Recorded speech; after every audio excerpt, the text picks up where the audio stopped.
Donc pour éviter la violence, il faut d'abord qu'on s'entende que les règles de jeu sont équitables, impartiales. Adamo dès le départ. Rien n'appelle la violence. Non, je dis rien n'appelle la violence, mais la violence vient souvent même seule. Quand vous vous touchez les gens dans leur sens. Écoutez, aujourd'hui, je vais vous dire, et je l'ai dit sur un autre plateau, nous irons à ces élections, l'élection présidentielle. Je vous assure que s'il y a fraude, il y aura violence au Cameroun. Sans qu'on le veuille.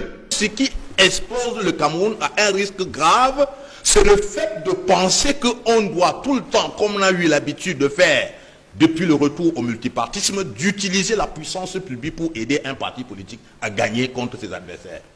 Et ça, quand vous allez le faire, si vous restez dans cette logique, comprenez que le risque d'éclosion, le risque de crise, le risque de violence est maximisé.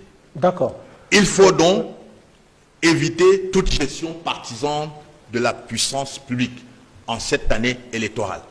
Jouer pleinement le rôle que les différents organes étatiques qui doivent intervenir doivent jouer. Mais est-ce que vous avez foi? Est-ce que vous pourriez avoir foi en la bonne foi de ceux qui pourraient descendre dans la rue, ou pourraient inciter des gens à descendre dans la rue en vous disant il est possible que l'administration fasse tout ce qui est de son devoir pour éviter des violations, mais que l'on trouve justement le petit moyen, la petite excuse pour descendre dans la rue, y compris en sachant qu'on est en pleine violation des procédures. Bon, il faut seulement éviter de prêter le flanc. Parce que, nous le disons, évitons de donner aux gens la possibilité de trouver des prétextes de justifier des actes qui peuvent poser et qui puissent être dangereux pour la cohésion sociale. Mais est-ce que le gouvernement, est-ce que l'État, le chef de l'État au premier plan, est-ce qu'il est conscient de cela? Regardez la courbe des contestations des résultats électoraux au Cameroun depuis 1992. Elle est croissante. Et la croissance est devenue exponentielle entre 2004, 2011 et 2018. Okay. Vous savez ce qui s'est passé en 2018. Et maintenant, depuis 2018, le président de la République est resté indifférent de cela.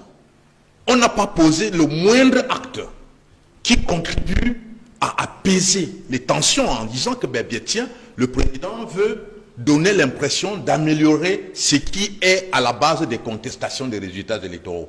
Ses adversaires politiques se sont réunis pour travailler, a dit, bon, mais voilà, on peut quand même proposer au président de la République quelque chose à modifier sur le code électoral, donnant l'impression que on veut ouvrir le jeu à aller à une élection libre, transparente. Mais quel est le sort qu'il a réservé au travail de ses adversaires? C'est tout simplement de mettre dans la poubelle. Rien n'était fait. Donc si on va à l'élection présidentielle de 2025, avec les mêmes dispositifs en termes de loi électorale qui sont contestés, parce que la contestation des règles de jeu électoraux inscrit déjà le pays dans des contentieux préélectoraux importants. Mais l'administration sera aussi dans son bon le moment venu, les contestations seront légitimes, oui, parce qu'on va dire on a maintenu les mêmes dispositifs frauduleux qu'en 2018 parce que ça favorise un parti politique. Et en politique, et le maintien de l'ordre sera légitime. Le maintien de l'ordre sera légitime. Il est toujours légitime, même si c'est illégal, même si c'est illégal. Il est toujours légitime parce que il est acté par ceux qui ont la compétence de le faire. Mais en termes de pertinence, on verra qu'ils auront échoué dans leur rôle de préserver la vie des Camerounais et de leur bien, avec toutes les conséquences qu'il faudra tirer. D'accord. Et c'est le peuple qui doit prendre sa responsabilité. Les partis politiques, ce sont des acteurs qui recherchent à accéder au pouvoir ou bien à se maintenir au pouvoir. Peut-être qu'ils peuvent être confrontés par leurs intérêts personnels au-dessus, mettre leurs intérêts personnels au-dessus de l'intérêt général qui est l'intérêt du peuple. À ce moment-là, le seul arbitre objectif compétent qui a le dernier mot, c'est ce peuple. Et donc je pense que son analyse est une invite au peuple de prendre sa responsabilité et de jouer le rôle qu'il doit jouer. Si c'est le jeu de sanctionner, parce qu'on ne peut pas venir sur la scène politique et dire que tous les acteurs sont mauvais. Le peuple doit être capable d'identifier le moins mauvais, en qui il peut faire confiance et qui il peut sanctionner. Et donc je crois que c'est ça, à mon sens, ce que je peux retenir comme leçon de son analyse qui est pertinente et je dois la reconnaître. Maintenant, vous avez dit, Qu'est-ce qu'il faut faire pour que l'élection présidentielle passe et que le Cameroun reste debout et dans la paix? Le Cameroun a président. C'est ça notre préoccupation. C'est ça. Pour cela, il faut que le parti d'Ondondo fasse profil bas, comprenne que le président Sambaka a rappelé le slogan cher à l'UDC, le Cameroun, pour nous tous et par nous tous. Il faut qu'ils comprennent. D'ailleurs, même, ils ont honte aujourd'hui de dire qu'ils sont le parti au pouvoir. Et comment dire, nous sommes le parti proche du pouvoir. Prenez votre responsabilité. Faire profil bas en faisant quoi? Il faut faire profil bas en comprenant que le pays est à nous tous. Et donc, ouvrir le débat politique. Parce que dans une famille, quand vous ne dialoguez pas, vous ouvrez la voie à la violence. L'absence du dialogue est l'ouverture de la porte à la violence. Parce que vous allez agir dans votre sens et les gens peuvent interpréter votre action, même si c'est motivé par l'intérêt général. Seul vous connaissez que c'est fait par là. Mais si vous étiez assis avec les autres pour échanger, vous aurez compris leur opinion, ils auraient compris les vôtres, et finalement, on sort là, chacun comprenant le sens où va la République et pourquoi on a opté pour ce sens. Le RDPC refuse le dialogue, le pouvoir refuse le dialogue, ils imposent les règles de jeu électoraux votées par le seul RDPC en 2012.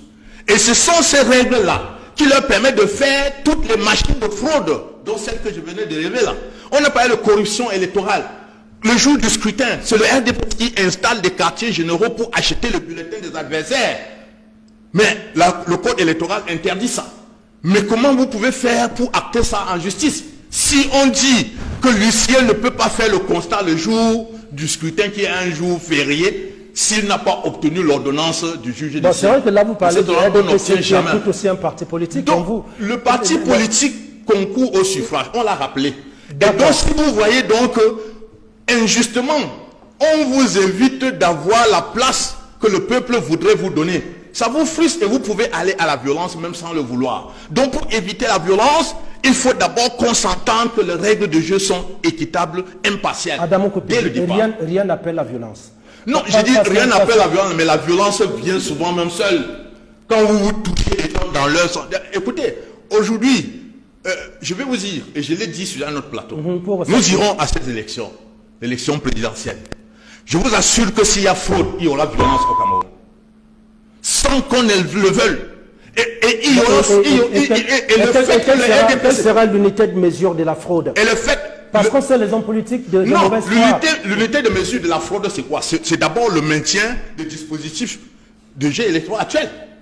Pourquoi, nonobstant l'avis de l'entièreté des acteurs politiques, de la société civile et même de l'ECAM, parce que nous, à la plateforme, l'élément déclencheur de la naissance de la plateforme qui travaille pour la modification du code électoral, c'est la lettre de l'ECAM en interne, où le président du conseil a écrit à ses collaborateurs pour leur demander de faire remonter des observations, des limites qu'ils auront vues dans l'application des règles du jeu électoral. On a pensé que la présidence était préparée pour la modification. Donc même l'ECAM est d'accord pour ça. Donc comment comprendre que seul le RDPC et le chef de l'État refusent et imposent aux autres les règles de 2012 qui ont été votées, je le rappelle, par le seul RDPC. Parce que même l'UNDP qui a signé le partenariat politique avec eux en 1997 et qui avait pour premier point la modification du code électoral ne s'est pas reconnu en 2012 dans ce qui est voté. Et l'UNDP n'a pas voté ça. Bonjour les enfants, c'est papa. Mon mur est un asile psychiatrique à ciel ouvert et ma salle d'attente est toujours bondée. Bienvenue à la clinique les enfants. Tu es dans le 6h30 de la clinique frérot. C'est que ce n'est pas le parti, ce n'est pas le RDPC contre un parti d'opposition. 2025 c'est une élection prétexte. C'est le prétexte de mettre fin à 42 ans de souffrance. Il n'y a pas un autre enjeu derrière. Il n'y a pas un autre match derrière. C'est la gare. Il n'y a pas un autre enjeu sur lequel on dit que non, les gens vont venir faire ceci. Non. Le peuple et le pays sont à l'agonie. Le peuple et le pays sont à l'agonie. 2025 est le prétexte de venir mettre fin à l'agonie. Ce n'est pas une histoire d'une simple élection où on serait en train de, je ne sais pas quoi, des gens viennent faire les élections doucement. Non. L'enjeu de cette élection, c'est la survie et la stabilité de notre pays. L'enjeu de cette élection de 2025, c'est la survie et la stabilité de notre pays. Donc on ne joue pas à qui sera le prochain président du Cameroun, non. Ce n'est pas ça qu'on joue. On joue à est-ce qu'on va réussir à récupérer notre pays. On joue à aller récupérer notre pays parce que ce travail ne peut pas être fait par un parti politique. Ils sentent que le peuple, au jour d'aujourd'hui, est devenu le peuple, que nous ne sommes plus des populations. Ils sentent gronder doucement, doucement l'indignation. Ils sentent la détermination. Ils sentent le courage. Ils sentent la force. Ils sentent bien que 2025 n'est pas 2018. Tout le monde peut le sentir. Tout le monde peut le sentir et tout le monde le sent. Regardez comment ils flippent sur un meeting. Parce qu'ils savent que c'est l'expression de la détermination du peuple. Ils regardent le Cameroun qu'ils voyaient aujourd'hui, nous autres qui voyaient avec le mépris là, ils nous regardent aujourd'hui avec un regard bizarre. Ils se demandent, mais qu'est-ce qui s'est passé avec ces gars? On croyait qu'on les avait zombifiés, abrutis, mais ils vont découvrir que le pouvoir du peuple est immuable. Le pouvoir du peuple est immuable. C'est la souveraineté. Il ne le demande pas. Il ne le loue pas. Le pouvoir du peuple, il ne l'obtient pas par location de quelqu'un. Non, c'est sa propriété. Le pouvoir du peuple est la propriété du peuple. Tu peux fuir avec le pouvoir du peuple pendant un temps, mais tu ne peux pas fuir avec le pouvoir du peuple tout le temps. Le peuple camerounais d'aujourd'hui, je peux le sentir dans mes tripes, dans mon cœur et dans mon âme. Je peux le sentir. Eux aussi, ils peuvent le sentir. Si depuis ma position, là où je suis placé ici, je peux sentir l'énergie du changement qui grandit tous les jours, 24 sur 24. Eux, ils ont comment pour ne pas le sentir? Ils le sentent très bien. Ils le sentent très bien. Ils sentent cette énergie qui grandit. Ils sentent votre force qui grandit tous les jours, tous les matins, tous les soirs. Ils sentent que vous avez compris. Ils sentent comment, dans la douleur, nous passons de population à peuple. Je vous avais expliqué que ce n'est pas un petit travail.